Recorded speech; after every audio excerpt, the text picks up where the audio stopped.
लखनऊ में सिटी बसों की रफ्तार थमने से मानो शहर की ही रफ्तार थम गई। जो सिटी बसें आपको शहरों के अलग अलग इलाकों में लखनऊ के दिखाई पड़ती थीं, वो आज दुबग्गा डिपो पर खड़ी हैं और इनके कंडक्टर मुख्यमंत्री आवास के बाहर आत्मदाह करते हुए या उसकी कोशिश करते हुए नज़र आ रहे हैं। हमारी मौजूदगी इस वक्त दुबग्गा बस डिपो पर है। प्राइवेट कंपनी के द्वारा कुछ कंडक्टर्स की मदद से जो कानपुर से आए कुछ बसों को तो रवाना कर दिया गया, लेकिन आपको अगर दिखाऊं तस्वीरों में तो बसें जो हैं वो अभी भी बड़ी संख्या में आपको यहाँ पर खड़ी नज़र आएंगी। हालांकि इसमें से कुछ ऑफ रोड बसेस भी हैं, लेकिन बड़ी संख्या में आप जिन इलेक्ट्रिक बसेस को देख रहे हैं ये आपको राजधानी में चलती हुई नज़र आई थी। लेकिन क्योंकि ये हड़ताल का इम्पैक्ट लखनऊ में देखा जा सकता है, जिसके चलते ये बसेस जो हैं वो आपको यहाँ पर साफ दिखाई पड़ रही हैं। तमाम बसेस दिखेंगी वो आज यहाँ पर मौजूद हैं। क्यों? क्योंकि जो कंडक्टर्स थे, परिचालक थे, उन्हें पुलिसिया बस में ही भरकर एक ऐसे क्षेत्र में रखा गया जहाँ जिसे प्रदर्शन वाला स्पॉट लखनऊ को कहा जाता है। तो सोचें, वो कंडक्टर्स जिन्हें आज इन बसों में होना चाहिए था टिकट काटने के लिए, वो आज पुलिस की बस से होते हुए प्रदर्शनकारी बने हुए हैं और उस जगह पर हैं जहां शायद वो उन्हें नहीं होना चाहिए था, और जहां होना चाहिए था वहां वो नहीं है। केवल सन्नाटा और खाली बसेस खड़ी नज़र आती हैं। एक लोअर मिडिल क्लास परिवार के लिए सिटी बस एक ट्रैवल का सबसे सस्ता आसान माध्यम होता है। एक परीक्षार्थी के लिए, एक बच्चे के लिए, एक अभ्यर्थी के लिए एमएसटी बन जाना ठीक उसी तरीके से होता है जैसे बड़ी बड़ी ई कंपनी वेबसाइटों पर बड़ा 20-30% डिस्काउंट लग जाना है। लेकिन क्या हो जब चार पहिया बस ही रुक जाए क्योंकि उसे राह बताने वाले या टिकट काटने वाले सारथी रूपी कंडक्टर ही धरने पर आ जाएं। कुछ ऐसा ही हुआ है उत्तर प्रदेश की राजधानी लखनऊ की सिटी बसों के साथ। 3 दिन की स्ट्राइक और उसके साथ एक भर्ती, एक कंट्रोवर्शियल भर्ती या कैसी भर्ती, और उसके बाद एक प्रदर्शन। नतीजा 180 के ऊपर कंडक्टर्स अपना काम छोड़ 3 दिनों से जगह जगह धरने दे रहे हैं। ये कभी दुबग्गा बस डिपो जाते हैं, कभी इको गार्डन जाते हैं, कभी हजरतगंज जाते हैं। जहां इनकी आवाज़ सुनी जाए वहां पहुंचते हैं। कई बैठकें हुई, कई मुलाकातें हुई, लेकिन समाधान नहीं निकला। कहानी क्या है वो आपको बताते हैं। कुल मिलाकर एक प्राइवेट कंपनी को टेंडर दिया गया जो ये तय करेगी कंडक्टर कौन होगा, कितनी समय सीमा होगी, क्या होगा। जबकि 2021 में एक सरकारी ऐड निकलता है और उसमें कहा जाता है कि इतने पदों के लिए, 326 पदों के लिए भर्ती होगी जो संविदा के अनुसार होगी। आसान भाषा में समझाएं तो आज से यानी कि 1 जून से एक प्राइवेट कंपनी को टेंडर मिलता है। आसान भाषा में संविदा से सीधे इन कंडक्टर्स को आउटसोर्सिंग की नौकरी देने का हवाला दिया जाता है। कुछ ज़रूर मान जाते हैं, जिसके चलते 3 दिन बाद ये स्ट्राइक खत्म होती है और बसें वापस से संचालित होती हैं। लेकिन अधिकतर जो 2021 भर्ती वाले होते हैं वो इस बात को मानने से इनकार कर देते हैं। नतीजा कानपुर से कंडक्टर्स मंगाकर लखनऊ में सिटी बसें निकलना शुरू होती हैं। आज ये सभी यहाँ पहुँचे हुए हैं। एक स्ट्रगल है, एक संघर्ष है जिसको लेकर यहाँ पर ये आए हुए हैं। हमारे साथ कुछ लोग हैं जो जिनके पास तमाम पेपर्स भी यहाँ पर मौजूद हैं। उनसे हम ज़रा बात करेंगे, समझेंगे क्या मामला है। मुझे पहले आसान भाषा में समझाइए। जी, मेरा नाम सूरज सैनी है, दुबग्गा डिपो परिचालक। यहाँ जब विज्ञापन में भर्ती निकाली गई थी 326 की संविदा के आधार पर, तो सब लोग एक खुशी की नई उमंग लेके आए थे कि चलो संविदा पे भर्ती निकली, अगली सरकार आएगी तो हम नियमित हो सकते हैं, कुछ भी हो सकता है, हम लोग का भविष्य उज्जवल हो सकता है। यहाँ हमको 326 की भर्ती के दौरान हम भर्ती हुए खुशी सहमत से। सब विभागीय कार्रवाई हुई, जैसे संविदा पे भर्ती होते हैं रोडवेज परिवहन निगम में भी वही प्रोसेस यहाँ भी था। 5 साल हमको संविदा पे कार्यरत करते हो गया। उसके बाद यहाँ हमारे एमडी साहब आए, अमरनाथ सहाय जी, जो आरएम लखनऊ हैं। उन्होंने सीधा टेंडर पास कर दिया। आउटसोर्स कंपनी एसएस इंटरप्राइजेज, उनसे वार्तालाप कई बार हुई, उन्होंने सीधा जवाब दिया संविदा से रिलेटेड कोई बात नहीं होगी। एसएस कंपनी में करना हो, समायोजन होना हो तो उससे रिलेटेड बात करो, उसकी नियमावली बताएंगे। लेकिन हमारी डिमांड केवल 2 है, संविदा या फिर रोडवेज निगम में ट्रांसफर सीधा। तो वो मना कर दिए। वो तो कह रहे हैं कि जो जितने जिले वहाँ भी शायद प्राइवेट कंपनी कर रही है। बाकी इसके पहले और जिन्होंने भर्ती निकाली थी उनके नियमों को भी उल्लंघन में कर दिया मना। भर्ती का पेपर दिखाइए मुझे पहले आप, क्या ये क्या है दिखाइए। सर ये जब सर 2011-2021 में सर ये क्या नाम वैकेंसी आई थी सर, पीके बोस साहब के क्या नाम की अध्यक्षता में हुई थी। वो उस टाइम वो साहब सब इस टाइम एमडी थे सर। ये जब क्या नाम वैकेंसी रिलीज की गई होगी सर, तो क्या नाम उस टाइम बोर्ड मीटिंग होती है सर। केवल बोस साहब ने, इसमें आला अधिकारी और भी शामिल होते हैं, उनके अध्यक्षता में क्या नाम की ये क्या नाम की अखबार की कटिंग भी दिखा देता हूँ मैं आपको। एक अखबार की कटिंग है जिसमें लिखा है ई बस कंडक्टरों के 326 पदों के लिए होगी भर्ती। राजधानी में सिटी ट्रांसपोर्ट में इलेक्ट्रिक बसों के लिए होगी भर्ती। तो फिर इसके बाद क्या हुआ, आगे दिखाइए। उसके बाद में सर क्या नाम बैठक हुई, वहाँ पे क्या नाम की वैकेंसी रिलीज हुई। हम लोगों ने आवेदन किया। हम लोगों आवेदन करने के बाद सर हम लोग 5 साल हम काम कर रहे हैं। अब सर क्या नाम एक नई नीति आई है कि क्या नाम की प्राइवेट निजीकरण हाथों में सौंप रहे हैं। ठीक है सर, आप वो कर रहे हैं, वो उनका प्रकरण करिए, नई नीति लाए हैं। पर सर क्या पुराने संविदा कर्मियों से इतने साल आपने काम लिया, क्या उनको प्राइवेट करना क्या नाम उचित है? कहीं न कहीं हमारे साथ जो क्या नाम हमारे माननीय योगी जी की जो नीति है कि जीरो टॉलरेंस की, उसको धरातल पर न उतार के उसका घोर विरोध किया जा रहा है अधिकारियों द्वारा। ये सब भ्रष्ट अधिकारियों के द्वारा किया जा रहा है। जब मैं सर क्या नाम उनके पास जाता हूँ, अपने एमडी साहब के पास, अमरनाथ साहब, उनके पास जाता हूँ, तो सीधा उनका कहना है कि ये बोस साहब अब नहीं रहे, इनका ये खत्म हो गया, क्योंकि सर एक्सपायर हो गए। तो बोस साहब खत्म हो गए तो क्या उनका आदेश खत्म, उनने सर क्या ऐसे दूसरे अधिकारी के लिए ऐसा बोलना चाहिए? एक अधिकारी को ऐसे बिल्कुल नहीं बोलना चाहिए जिस हिसाब से अधिकारी खत्म तो आदेश खत्म ऐसे बोल रहे हैं। सब हम लोग जब क्या नाम कल महामंडलायुक्त के पास गए, उन्होंने हमें आश्वासन दिया कि ठीक है आपकी बात वहाँ उन्होंने। ये बताएं आप मुझे कि क्या कह रहे हैं कि जब एक आईएएस अधिकारी ने आदेश जारी किया है तो क्या उसमें कोई त्रुटि है? नहीं और अगर त्रुटि है तो क्यों है? उनके द्वारा सर यही बोला जा रहा है कि गलती से वो भर्तियां निकले। गलती से आदेश सरकार के भर्तियां भी कोई गलती से निकलती हैं सर। ये सर मैं उनसे ये कहना चाह रही हूँ, जब कोई प्रस्ताव पास होता है तो मैं बोर्ड की मीटिंग में तो उसमें 5-10 अधिकारी बैठते हैं। अकेले तो कुपल वोश ने तो नहीं किया था ना, उन्होंने तो नहीं किया था। जब वो चले गए यहाँ से, बाकी अधिकारियों से पूछना चाहिए ना। हम लोग संविदा में भर्ती किए, हम भी गए थे कमिश्नर साहब से बात करने, तो ये बोला संविदा के बारे में मुझसे यहाँ कोई चर्चा मत करिए। मेरी बस एक ही मांग है। जब हमें वो मानवर ये कह रहे हैं कि हमसे वहाँ गलती होगी, उनसे गलती कितने दिन के लिए होती है? 5 साल हो गए हमें संविदा पे काम करते, सारी संविदा की मुझे फैसिलिटी देते हैं। मुझे बताइए कि ठीक है संविदा की फैसिलिटी मिली, सारी बात ठीक है।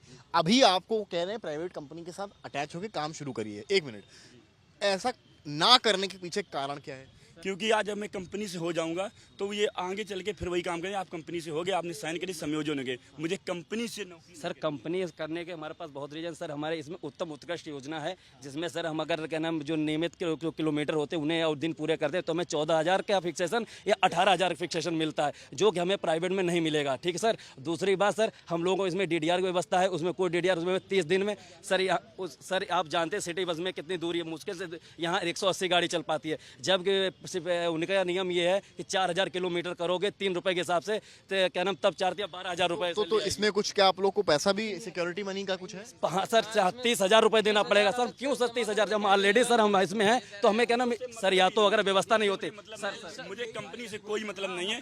मुझे संविदा पे भर्ती किया गया, मुझे संविदा पे ही रखो। केवल एक ही मांग है, या तो UPSRTC में ट्रांसफर किया जाए या तो संविदा बेस पर यहीं काम लिया जाए। लेकिन आपके तमाम साथियों ने तो बस चालू कर दी। बस हमारे साथी नहीं है वो कानपुर से सर बोला एंटरप्राइजेज के सर जी, वो SS एंटरप्राइजेज के परिचालक हैं, और वो भी परिचालक जो भ्रष्टाचार प्रकरण में जिनको निकाला गया है, 2 बार में निकाले गए थे भ्रष्टाचार। उनका वीडियो का जो उनके संज्ञान में लिया गया था 60 और 45 2 बार में निकाले गए थे। जो निकले हुए भ्रष्ट वो हैं परिचालक, उनसे परिचालन किया जा रहा है। और सरकार की तो यो मान लो तानाशाही देना चरम पे है। सर कल ही बस जब सिटी बस सर क्या नाम चली है तो सर उन्हीं क्या नाम परिचालकों द्वारा मैं आपको दिखाना चाहता हूँ सर। देखिए सर, ये मैं आपको दिखाना है, उनके द्वारा एक भी टिकट सर, सुबह गाड़ी निकली, शाम को जब जमा हुई एक भी टिकट निर्गत नहीं किया गया। ये देखिए सर, ये देखिए सर, ये शाम को हम लोगों ने लिया। ये मांग क्या आप लोग की? सर हमको संविदा पर कर दिया जाए सर, संविदा पर या तो यहाँ ही ड्यूटी लिया जाए दुबग्गा डिपो में, या तो हमको परिवहन निगम ट्रांसफर किया है। ये दोहरा व्यवहार क्यों किया जा रहा है हमसे? और परिचालकों को ट्रांसफर किया है पर हमको क्यों नहीं कर रहे हैं सर? क्या क्या वजह उसे? कितने लोग हैं आप? हम लोग सर 200, अभी 226 लोग आए थे। 226 मोटा मोटा कितने लोग फंसी है इसमें? 200 लोग। 200 लोग। देखिए ये पोस्टर्स भी दिखा देते हैं एक बार आप लोग को। ये संविदा हमारा सम्मान, संविदा हमारी पहचान, इन सबकी संविदा पर भर्ती की गई। फिर यहाँ पर लिखा है हमें UPSRTC में संविदा पर ट्रांसफर किया जाए, ये इनकी मांग है। अब यहाँ लिखा है हमने संविदा से आउटसोर्स से नहीं जाना है। अब ये क्या लिख रहे हैं, माननीय जी आप नहीं सुनोगे तो कौन सुनेगा। तो माननीय जी सुनेंगे या नहीं सुनेंगे ये बड़ा सवाल है, लेकिन जो कंडक्टर्स हैं राजधानी लखनऊ के वो फिलहाल इस मोड में इस वक्त हैं कि भाई संचालन तो हम नहीं करेंगे। अब आप कानपुर से लोगों को बुला के करा लें तो करा लें, लेकिन 200 जो ये कंडक्टर्स हैं इनका क्या कसूर है और क्या इनका जो मांग है, इनकी जो मांग है वो परिवहन विभाग सुनता है, ये सवाल भी होंगे। यहाँ आने के लिए परमिशन होती है और फिर कुछ देर बाद वही होता है जो हर धरने में होता है कि पुलिस की टीम पहुंचती है और फिर जितने भी प्रदर्शनकारी होते हैं वो इको गार्डन के लिए रवाना होते हैं। आप देखें तो पुलिस से संवाद इस वक्त यहाँ पर चल रहा है। लोकल पुलिस यहाँ पर पहुंची हुई है और संवाद स्थापित कर रही है कि भाई आप लोग यहाँ प्रदर्शन नहीं कर सकते हैं, ये लखनऊ का दिल हजरतगंज है। लेकिन फिलहाल ये तो चलिए कानूनी रूप से इको गार्डन जाएंगे, लेकिन सवाल ये है कि इनकी मांगे जो हैं वो कब पूर्ण होंगी, इनका घर जो है जो उस तनख्वाह से चलता आया है वो कैसे चलेगा, ये तमाम सवाल हैं जो परिवहन विभाग से पूछे जाएंगे। जो सिटी बस के कंडक्टर्स एक वक्त शहर की रीढ़ बने हुए थे, वो कंडक्टर्स जो हैं वो आज एक जगह से दूसरी जगह भटकाए जा रहे हैं, कभी गंज तो कहीं इको गार्डन। कुछ देर बाद पहुंचती है पुलिस की एक बस जिससे ये प्रदर्शनकारी, आप अंदाजा लगाएं इस बात का, कभी बसों में चढ़कर टिकट काटने वाले ये कंडक्टर अब पुलिस की बस में चढ़कर प्रदर्शन करते हुए एक दूसरे स्थान की ओर जा रहे हैं। ये वही कंडक्टर हैं जो कहीं ना कहीं बसों की टिकट काटते हैं, परिचालक की भूमिका निभाते हैं। लेकिन आज एक मौका ये भी है जब एक और बस में ये सभी परिचालक जाने को मजबूर हैं, हाथ में अखबारों की कटिंग लिए कि इनकी 326 की भर्ती ये लिए पुलिस कमिश्नरेट लखनऊ की बसों में जाने को मजबूर वो कंडक्टर जो 2 दिन 4 दिन पहले तक इन्हीं बसों में टिकट काट रहे थे और आज इन्हीं बसों में भरकर इको गार्डन जाने को मजबूर हैं। इन्हीं बसों में आप टिकट काट रहे थे कुछ दिन पहले तक और आज आप इन्हीं बसों में जा रहे हैं। ये तो सरकार इन्हीं बसों में टिकट काट रहे हैं। आज यही देखो मेरे साथ सरकार कितना गलत कर रही है, मेरे विभागीय अधिकारी कितना गलत हमारे साथ कर रहे हैं। सिर्फ मैं अपना हक मांगने के लिए आज ये दशा मेरी हो रही है, सिर्फ मैं अपना हक मांग रहा हूँ और तो मैं कुछ नहीं। आप लोग कुछ दिन पहले बसों में टिकट काट रहे थे, आज यहाँ पर वापस जा रहे हैं। क्या करे, अधिकारी हमारा ऐसा आ गया कि हमारी मजबूरी बन गई, हमारा अधिकार छीना जा रहा है। जब तक सवाल है पेट और परिवार का देखें सवाल फिलहाल पुलिस व्यवस्था, पुलिस की भी मजबूरी है, लेकिन आप ये एक दृश्य ऐसा है, सिटी बसें तो वापस से चल गई, लेकिन उन 200 के ऊपर कंडक्टर्स का क्या, जो एक नौकरी संविदा के सपना लेकर पहुंचे तो थे, लेकिन उसे कब आउटसोर्सिंग में तब्दील कर दिया गया, वो दिखाती धरातल की तस्वीरें। एक बस से दूसरी बस की ओर का सफ़र, अंतर सिर्फ इतना, एक जगह परिचालक की भूमिका और दूसरी बस में प्रदर्शनकारी की। तो जब 3-4 दिन ठप रहा सिटी बस का कारोबार और नहीं निकली सिटी बसें, तो कुछ लोगों को कानपुर से बुलाकर, ऐसा आरोप है, बसें चलवाई गई, चुनिंदा ही सही लेकिन चलवाने की कोशिश हुई। आप देखें पीछे एक बस आपको दिखाई पड़ेगी, अब हम इसमें जाकर देखेंगे कि क्या इस बस में कंडक्टर हैं या नहीं। अब देखिए हमें देखते ही बस आगे बढ़ने शुरू हो गई है, लेकिन हमारी कोशिश रहेगी कि हम पूछें, ये सिटी बस है जनाब? सिटी बस है, आप कंडक्टर हैं? लखनऊ के ही हैं? कानपुर से हैं? लखनऊ से। आप लोगों का तो हड़ताल चल रहा था? हड़ताल बंद हो गया है, बंद हो गया है? आज से। अभी कुछ लोग चला रहे हैं, जो पीली गाड़ी चला रहे थे वो लोग चला रहे हैं और हम लोगों का खत्म हो गया। आप लोगों मतलब प्राइवेट के साथ आप लोग सब आ गए हैं? हम लोग प्राइवेट के साथ क्या, उन्होंने कहा है कि आप लोगों को प्राइवेट नहीं किया जाएगा। प्राइवेट जो 2019 में 21 में भर्ती हुई थी। तो एक मुद्दा ये भी है, चलते हैं बाहर, कि 2021 वाले जो हैं उन्हें जो है आउटसोर्सिंग कहीं रखा जाएगा, जबकि बाकियों को डिपार्टमेंट जो है संविदा पर रखेगा। एक और बस की ओर हम रुख करेंगे और देखेंगे कि वहाँ पर क्या कंडक्टर हैं या बिना कंडक्टर के ही बस चल रही है, जैसे कि आरोप कुछ लग रहे हैं और जैसे कि कुछ वीडियो सामने आ रहे हैं कि सिटी बसें कुछ बिना कंडक्टर के ही चल रही हैं और ड्राइवर जो हैं वहाँ पर खुद पैसा ले रहे हैं। आप देखिए ये भी एक बस है, खाली पड़ी है, इसमें हम दाखिल होते हैं। ये देखिए एक और बस है, यहाँ तो ना हमें कंडक्टर दिख रहा है ना यहाँ ड्राइवर दिख रहा है, कुछ भी नहीं है, ना पैसेंजर्स हैं। तो जब 3-4 दिन शहर की हड़ताल रही तो लोगों को लगा कि भाई अब बसें चल ही नहीं रही हैं, और जो चल रही हैं जैसे कि ये, उसमें चुनिंदा 2-3-4 पैसेंजर आपको दिखाई पड़ेंगे मुश्किल से। कैमरामैन गौरव आपको दिखाएंगे। जबकि ये बस हम इस वक्त दुबग्गा के पास हैं, ये बस एकदम खाली, ना कंडक्टर, ना ड्राइवर और ना पैसेंजर। एक और बस है, उनसे हम समझेंगे कि देखेंगे कि क्या इस बस में कंडक्टर हैं या नहीं है, या केवल ड्राइवर के भरोसे ये सिटी बस चल रही है। बस की तस्वीर दिखाएं, और यहाँ पर आपको हम दिखाते हैं तस्वीर। ये बस है और आगे से हम दाखिल होने की कोशिश करते हैं इस बस में, पता करते हैं कि क्या व्यवस्था यहाँ पर है। आइए, तो यहाँ पर बस है, हम बस में आ गए हैं। सिटी बस है और नॉर्मल पैसेंजर्स यहाँ पर बैठे हुए हैं। ये बस के ड्राइवर भी हैं। आप ड्राइवर हैं बस के? जी सर। टिकट हो गया इन सबका? नहीं, अभी नहीं हुआ सर, अभी तो बैठ रहे हैं लोग। अभी बैठे हैं? हाँ, अभी बैठ रहे हैं, अभी तो स्टॉपेज पे। तो टिकट कौन करेगा? टिकट कंडक्टर साहब करेंगे। हाँ, कंडक्टर वो बाहर कहीं सवारी बुला रहे हैं, उन्हीं को तो देख रहे थे। बाहर हैं? आइए बाहर। ये मशीन उनकी यही रखी है। अच्छा, यहीं रखी है मशीन वगैरह। कई लोगों के इस समय हड़ताल चल रही है ना? हाँ, चल रही थी कुछ परिचाल को। ठीक है, आइए देखते हैं बाहर कौन है कंडक्टर साहब जो यहाँ पर हैं, और बताया जा रहा है कि वो आप कंडक्टर हैं? कंडक्टर है नहीं क्या? नहीं दिखा नहीं मुझे। आइए जरा, ये देखते हैं यहाँ पर कंडक्टर हैं कि नहीं। आप कंडक्टर हैं? कहाँ है कंडक्टर? कहाँ है? अरे उसी को तो हम हारन दे रहे हैं, पता नहीं कहाँ गायब हो गए।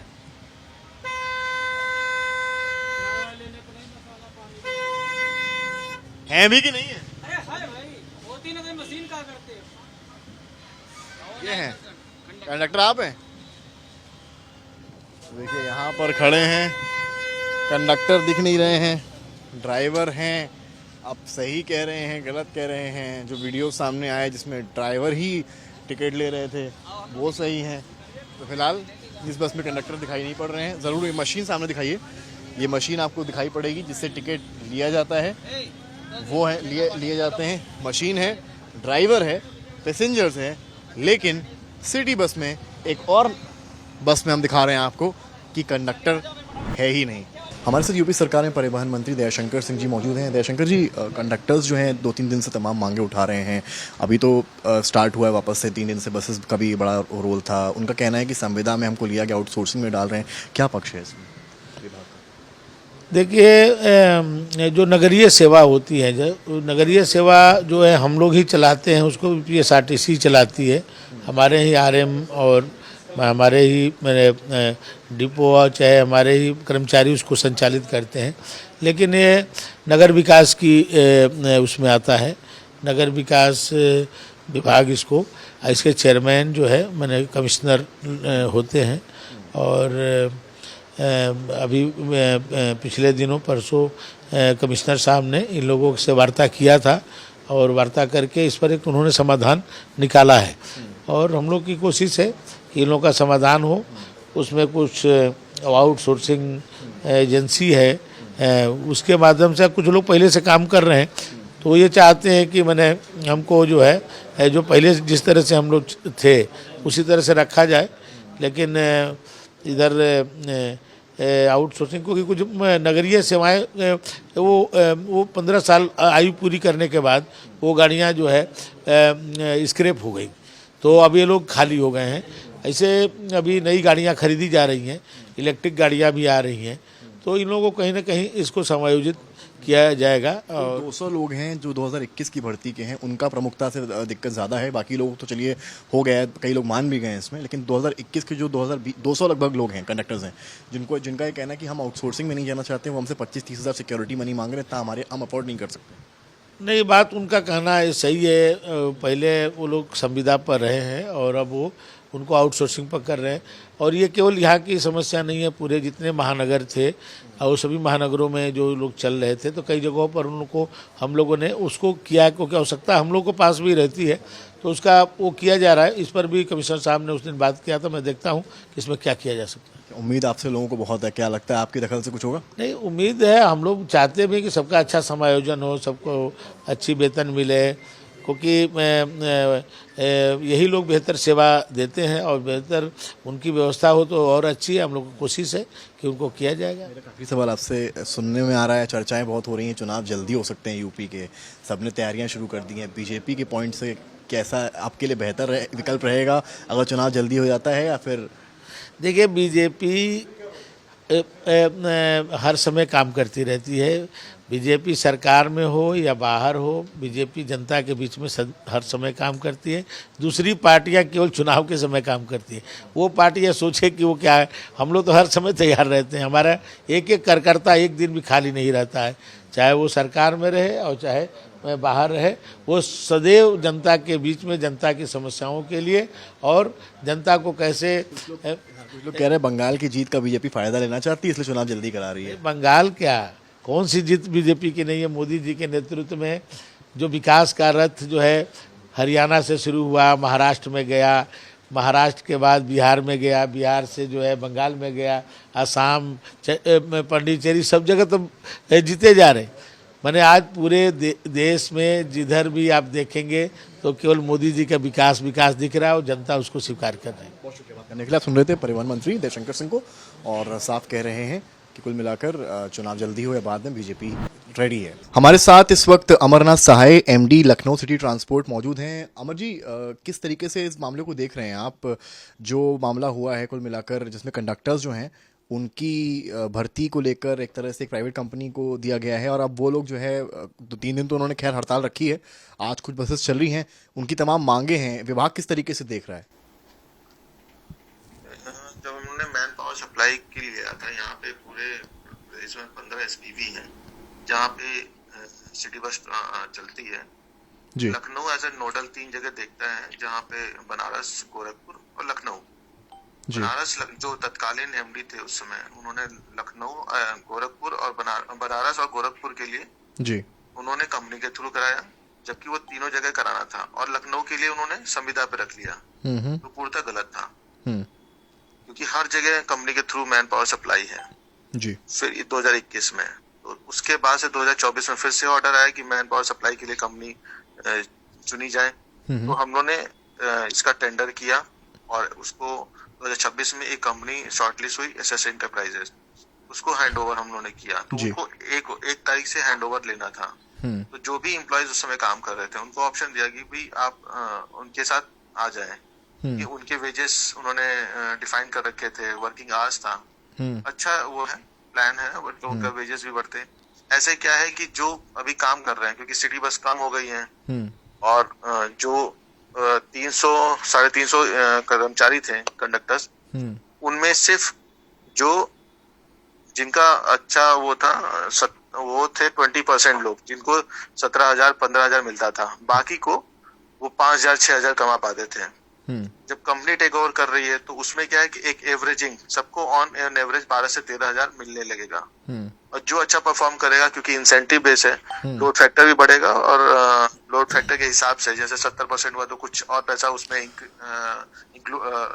इनकॉर्पोरेट होगा। फिर अगर 80% एलएफ है, इससे क्या होगा, एक मोटिवेशन भी होगा, और जो हमारा सिटी बस है उसको भी प्रॉफिटेबिलिटी, उसको भी मतलब इनकम बढ़ाने में मदद मिलेगी। बिल्कुल। अच्छा अमर जी ये ठीक है बात आपकी अपनी जगह पर, लेकिन जो ये कर्मचारी हैं लगभग 200, 190 अराउंड जो भी है कंडक्टर्स, जो लगातार प्रदर्शन भी कर रहे थे, उनका ये कहना है कि हमारी भर्ती संविदा पे हुई और हमें आउटसोर्सिंग में भेजे दे रहे हैं।